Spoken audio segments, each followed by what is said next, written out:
오늘 주제는 많은 분들이 관심을 가지실 것 같습니다. 한국의 코로나 방역 체계의 성과와 과제라는 주제로 함께 하겠습니다. 오늘의 토론회는 지난 100일간의 방역 정책의 성과를 확인하고 앞으로 장기적인 생활 방역 국면의 과제를 정리해보고자 준비했습니다. 우선 첫 번째로 우리가 대외적으로 얘기할 때 3T, 3T를 얘기합니다. 먼저 첫 번째 T는 트레이싱입니다. 즉 추적 관리이고요. 두 번째 T는 테스트, 검사입니다. 그리고 세 번째 T는 트리트먼트입니다. 우선 트레이싱과 관련돼서는 그 확진자로 판정이 되면은 그 확진자와의 접촉자들을 IT 기술을 총동원해서 저희들이 확인을 하게 됩니다. 휴대폰 사용이라든지 신용카드, 또 교통카드, 그리고 CCTV 이런 것들을 통해서 접촉자를 다 확인하게 되면은 그분들을 2주간 격리 조치하면서 이 질병의 확산을 방지하고 조기에 진단하고 그리고 격리하는 그런 역할을 했다고 볼 수 있겠죠. 그리고 두 번째 T, 테스트입니다. 대한민국 정부가 어떻게 보면은 전 세계적으로 가장 획기적인 그런 상품을 개발했다. 조기 진단입니다. 그리고 이 진단 체계는 질병이 발생하자마자 바로 2주 만에 신속 승인 절차를 통해서 환자들에게 바로 적용이 가능했죠. 그리고 세 번째는 의료진들과 또 국민들이 하나 되는 그런 치료 체계를 저희들이 경험을 했습니다.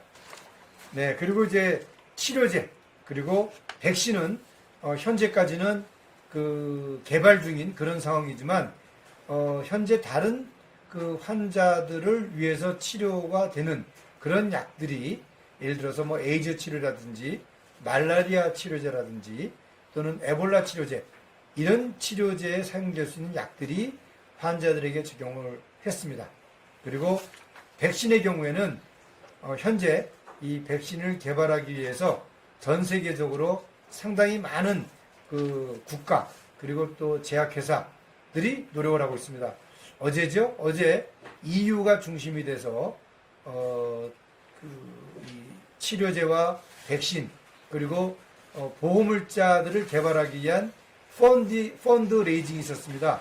그래서 전 세계적으로 10조 원에 해당되는 기금이 모여졌습니다. 그리고 이 기금을 통해서 백신에 한 40억 유로, 그리고 또 치료제에 20억 유로, 그리고 보호물자에 15억 유로가 이제 배정이 되고 이 배정된 기금을 통해서 전 세계적으로 이제 공동으로 개발을 할 그런 계획을 세웠습니다.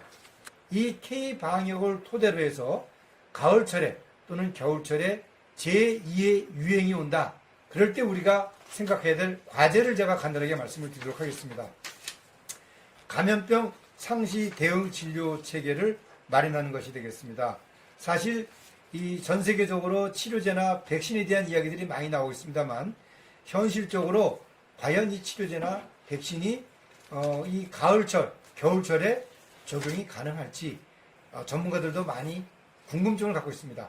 따라서 이러한 치료제나 백신이 실질적으로 적용되지 않는 상황에서 우리 국민들이 안전하게 건강을 지키면서 생명을 지킬 수 있는 방법 그런 것들이 바로 대응체계의 구축입니다.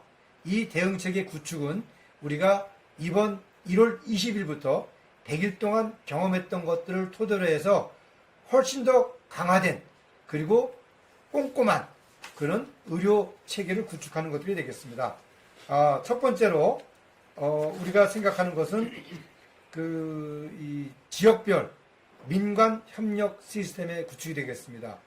코로나19 환자가 늘 발생할 수 있다. 이런 걸 염두에 두고 의료기관에서 이런 의심 환자들에 대한 상시 진단 시스템을 구축을 하고 그리고 이러한 구축하에서 환자들을 상시 진료할 수 있는 그런 시설을 갖춘 전담진료소 그리고 전담병원을 지정을 하고 활성화를 할 필요가 있겠습니다.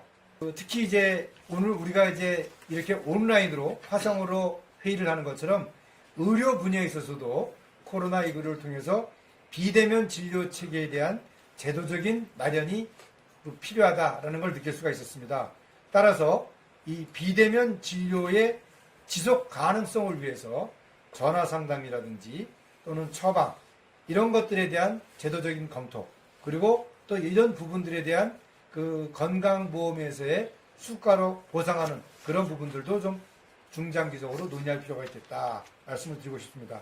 정부 이제 조직과 관련돼서 현재 보건복지부가 이제 보건, 복지 상당히 그 분야가 방대합니다.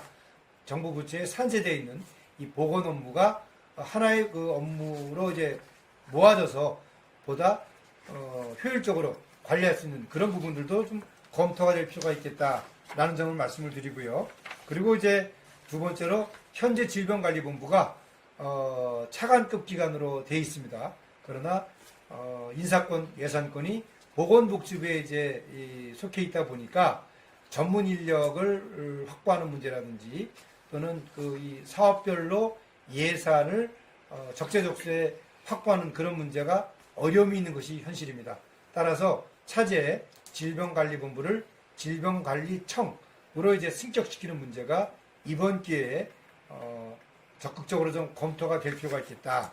감염병과 같은 재난에 대응해서 우리 재난관리기본법이 보건복지부와 질병관리본부가 리더가 되는 그런 제도적 틀을 갖고 있지 않습니다. 그건 재난관리법의 개정이 필요한 것이고요. 현재는 일반적인 재난관리에 대해서 행안부 장관이 일반적 리더가 될 수 있게 되어 있습니다. 그러나 이렇게 감염병과 관련된 재난에 대해서는 보건복지부와 질병관리본부가 국가 전체의 리더가 될 수 있는, 현재 이미 그렇게 하고 있는 것은 제도적 기반에서 한 게 아니라 현 정부가 그렇게 결정했기 때문에 하는 것이고요.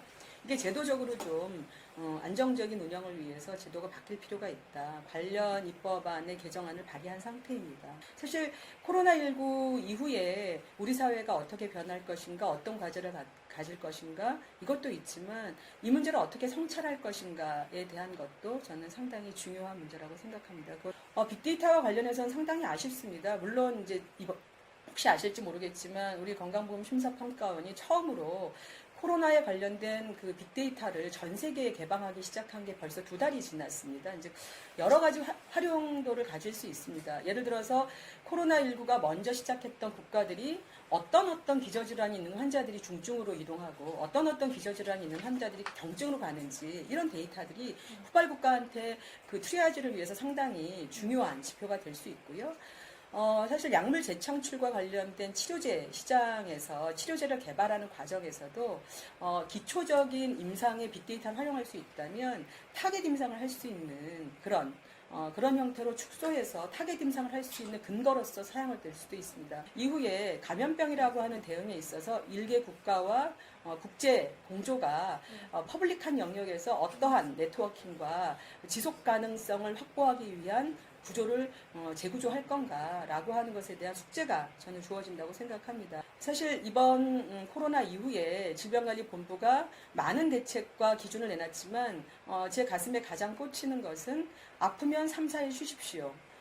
이런 상식적인 것이 통하지 않았던 우리의 사회 문화를 되돌아보고 상식이 통하고 아프면 나의 건강과 가족의 건강과 주변 사람들의 건강을 위해서 쉴 수 있는 그러한 사회 문화적 기반을 만드는데 저희가 경청하고 또 숙고하고 그런 사회적 문화의 기반을 만드는데 많은 노력을 쏟아야 한다고 보고요. 사실상 지금 한 100일 정도 저희가 새로운 이 코로나 바이러스를 대응을 하면서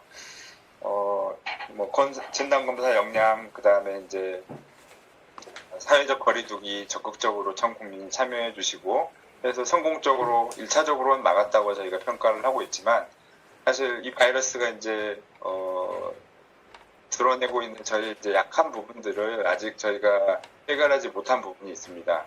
그 중에 저희가 제일 취약한 부분 중에 하나가 그 감시 시스템이 부족하거든요. 의료기관 감시 시스템이 부족합니다.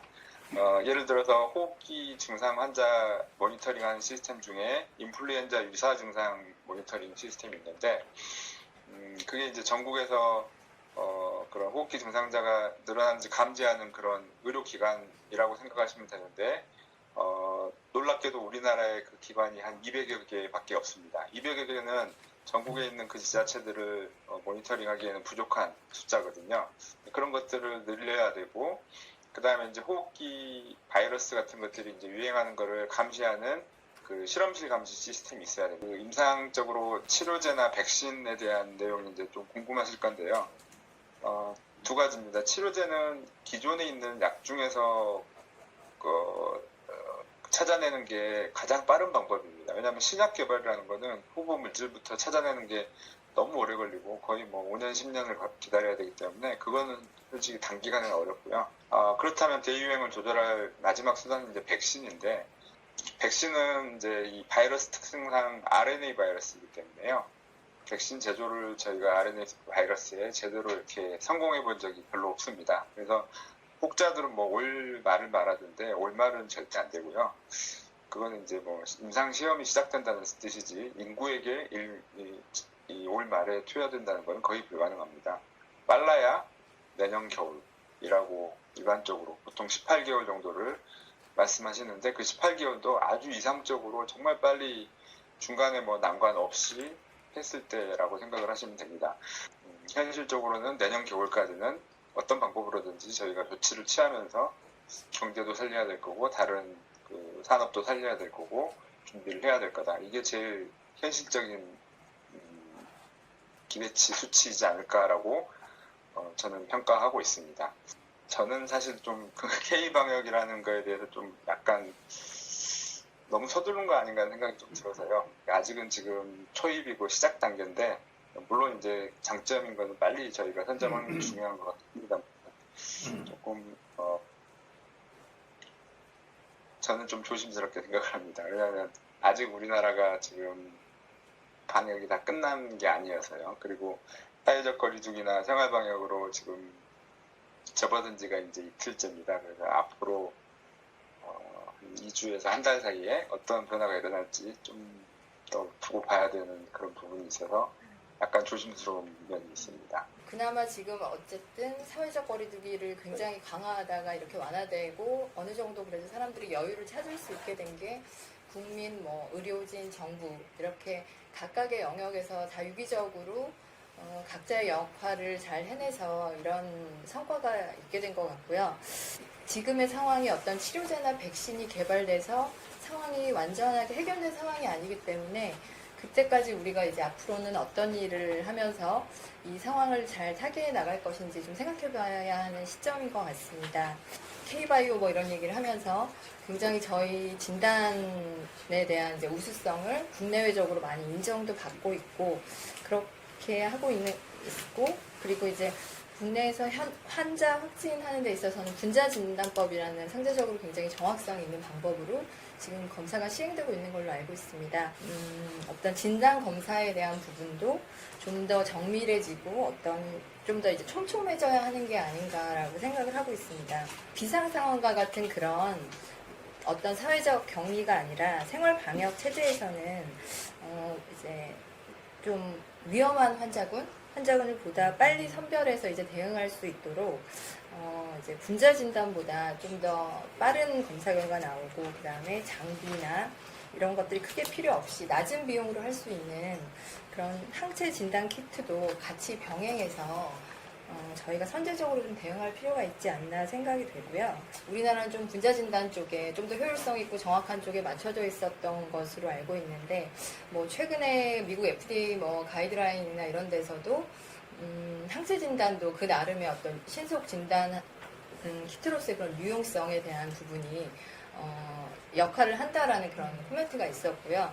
그리고 요즘에 그 혈장 이용해서 치료하는 방법 관련해서 실제 그 혈장 치료법에 대한 선별을 위해서 이제 검사하기 위해서는 항체 진단 키트가 또 유용한 수단이 될 수도 있다, 이런 부분이 있어서 그런 부분에도 저희가 좀 관심을 갖고, 이전에는 당연히 그 외국계 제약회사를 이제 필두로 해서 그쪽에서 나온 신약들이 굉장히 많이 있었지만, 지금 뭐 바이오 벤처 회사에서도, 국내 바이오 벤처 회사도 신약 개발을 많이 하고 있고, 그런 회사들의 제품을 뭐 해외 유수한 제약사에서 이제 라이센싱 인해서 가는 케이스도 많이 생기고 있어서 제 생각에는 그런 생태계나 그런 자원들이 굉장히 넓어지고 있는 상황이기 때문에 현재는 조금 그렇게 협소해 보일 수 있는 상황이지만 지금 계속해서 성장하고 발전해가고 있는 상황이라고 생각이 되고요.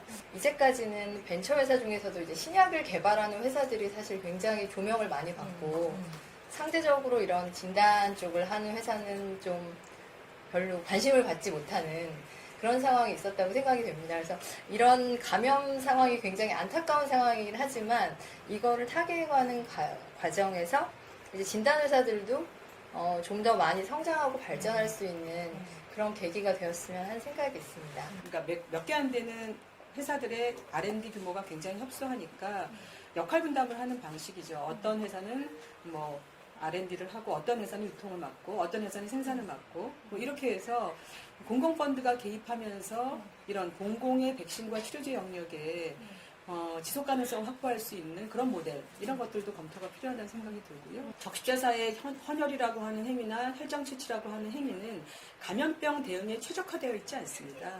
그러다 보니까 일반 제약회사들은 너무나 급하게 혈장과 헌혈이 그 감염자 혹은 완치자의 혈액이나 혈장이 필요한데 우리의 구조는 시장에서 살 수도 없고 그렇다고 그것을 자체적으로 조달할 수 있는 제도적 기반이 없기 때문에 신속하게 뛰어들 만한 역량이 상당히 떨어져 있는 이런 구조에 대해서 저희가 법률이든 아니면 제도든 차제에 감염병이라고 하는 신속 트랙에서 어떻게 재구조할 건가 이런 논의들도 전 추가로 좀 진행해야 된다라는 말씀을 드립니다. 질병관리본부의 그 업무가 단순히 이 감염병과 관련된 그런 관리 업무로서 청의 역할이 충분한가 그런 면에서는 좀 전문가들의 의견이 좀 모아질 필요가 있다고 생각을 합니다.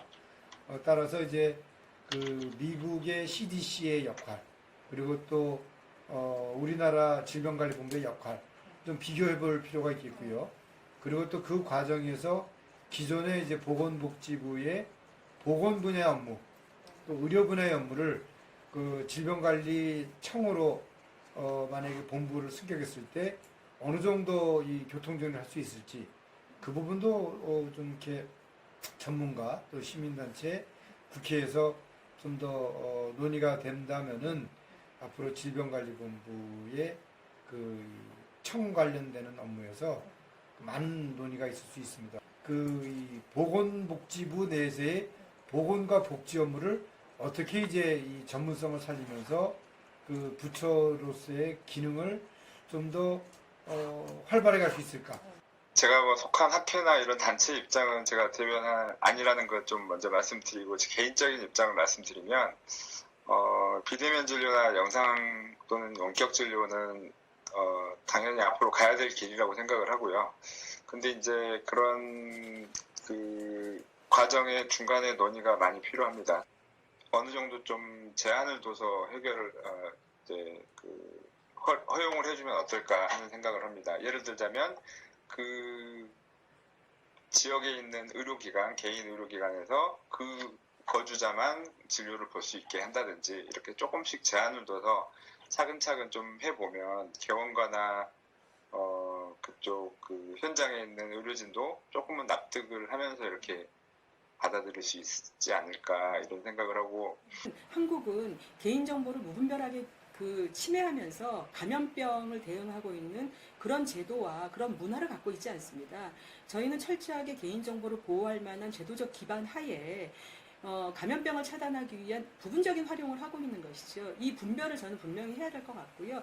다만 그 과정에서 무분별한 언론의 보도 태도나 과잉으로 네티즌들이 정보를 터는 그런 행태는 반드시 막아야 된다고 생각합니다. 앞으로 좀 더 개선될 부분들, 보완될 부분들 그런 부분들을 우리가 이제 상당히 많은 것들을 발견할 수가 있었습니다. 그 의료 체계 문제라든지 또 정부의 거버넌스 문제라든지 이제 이런 것들을 향후 차분히 이제 우리가 논의를 하면서 메르스 이후에 우리가 많은 제도를 개선을 해서 코로나19를 현명하게 극복을 하고 있는 것처럼 또 코로나19를 경험하면서 우리가 또 문제로 생각했던 것들 그런 것들을 좀 더 심층적으로 논의할 수 있는 시간을 다시 또 만들었으면 좋겠다는 생각을 가져봅니다. 각 분야에서 좀 더 건설적인 의견 교환이나 토론 같은 것들이 이루어져서 계속 그런 방안들이 잘 실천될 수 있으면 좋겠고요. 그런 효과로 사실 이 코로나 때문에 뭐 여러 가지 산업이나 이런 부분도 많이 위축이 됐고 저희 같은 그 투자업계도 사실 해외 어떤 셧다운이나 이런 것으로 좀 소강 상태가 된 그런 상황이었는데 그런 효과로 좀 더 모든 사람들이 더 건강하고 좀 더 활기찬 그 원래 상황으로 또 보다 발전된 상황으로 생활할 수 있으면 좋겠다는 말씀드립니다. 네. 예, 송경진 원장님 아주 수고 많으셨습니다. 예, 우리 모두 시청하셨듯이 저희 그 방역 체계가 그냥 우연히 된 게 아니라 오늘 그 가지고 계신 경험이나 지식의 깊이와 넓이를 보셨듯이 그 전병률 교수님, 허윤정 위원님, 김준용 과장님, 그리고 김지영 상무님의 그 식견과 경험이 사실 저희 그 방역 체계에 참고하고 계신 전문가님들의 수준이 아닌가 이렇게 저는 느꼈습니다. 그래서 저희 그 사실 혁신경제나 성공경제연구소가 기업이나 경제의 혁신을 다루지만은 저는 그 오늘 이 자리를 통해서 정부의 행정 대응력과 함께 그 민간의 혁신 능력, 주로 이제 이번에는 의료 체계가 되겠습니다만은 그 결국은 기업이나 경제를 일으키고 있는 그 혁신 능력, 혁신 과정하고 큰 차이가 없다. 그런 의미에서는 우리나라의 그 혁신 능력이 일정 수준 상당히 올라와서 이런 위기 시에 아마 실력을 발휘한 게 아닌가. 그리고 오늘 쭉 말씀 중에 그 실력을 또 다시 가다듬어서 이제 진짜 선진형의 혁신을 이뤄나가는 그런 단계에 이르지 않았는가라고 저는 느꼈습니다. 그래서 저희가 내친 김에 그 이달 말 또 6월 중으로 해서 이 코로나 방역과 다음에는 이제 IT를 중심으로 살펴볼 것이고요. 그다음에 코로나 이후에 그 아까 김준영 과장님은 상당히 조심스러운 평가를 하셨습니다만은 우리나라의 그 방역 체계가 세계화되고 표준화되기 위한 어떤 과제, 세계에 기여하기 위한 과제 이런 거를 또 함께 산업부와 함께 또 진행될 계획을 가지고 있습니다. 그래서 당분간은 이 웹세미나 형태로 자주 뵙겠습니다. 오늘 이렇게 참여해 주셔서 감사드리고요. 특히 오늘 발표 토론해 주신 여러분들께 좀 깊은 감사를 드리겠습니다. 이것으로서 한국의 코로나 방역 체계 성과 과제 웹세미나를 마치겠습니다. 감사합니다.